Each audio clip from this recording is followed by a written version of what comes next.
बिस्मिल्लाहिर्रहमानिर्रहीम। इस वक्त हम मौजूद हैं डिस्ट्रिक्ट सेंटर इलाके न्यू कराची थाना दिरार के अंदर।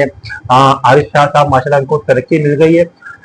सिंध पुलिस की एक टाइम से खिदमत कर रहे हैं, अंजाम दे रहे हैं और माशाल्लाह उस खिदमत का इनको ये सिला मिल रहा है कि आप माशाल्लाह इंस्पेक्टर की पहुंच पे पहुंच चुके हैं। एक इंस्पेक्टर बनने की खुशी में आरिफ शाह साहब क्या कहना चाहेंगे सर आप? जी, मैं एसआईओ थाना बिलाल कॉलोनी में तैनात हूँ और मैं सबसे पहले अल्लाह ताला का बहुत शुक्र अदा करना चाहता हूँ कि अल्लाह ताला ने मुझे इस मनसब पे फाइज किया और माँ बाप की दुआएं जिन्होंने मतलब जिसकी वजह से मैं आज यहाँ तक पहुँचा हूँ। और आप सबका भी बहुत बहुत शुक्रिया कि आप सब ने मुझे अपनी नेक ख्वाहिशात का इजहार किया और हमेशा हमने अपनी ड्यूटी को जो है बिल्कुल फर्शनासी से सर अंजाम दिया।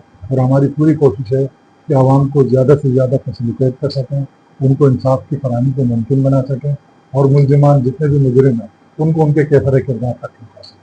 तो मैं आपसे एक बार और पूछना चाहूंगा, जो अभी हमारे नए नौजवान जो है सिंध पुलिस में भर्ती होना चाहते हैं, उनके लिए आप क्या मैसेज देना चाहेंगे और सिंध पुलिस के अंदर आगे आवाम और कौम की किस तरह खिदमत करें? उनके लिए भी मेरा यही मैसेज है कि वो भी अपनी तमाम तर सलाहियतों को बरोकार लाते हुए अपनी आवाम की भरपूर अंदाज में खिदमत करें, करप्शन का रास्ता ना अपनाएं और अपनी ईमानदारी से अपनी ड्यूटी करें और अपना फ़र्ज समझ के जो है उसको समझें।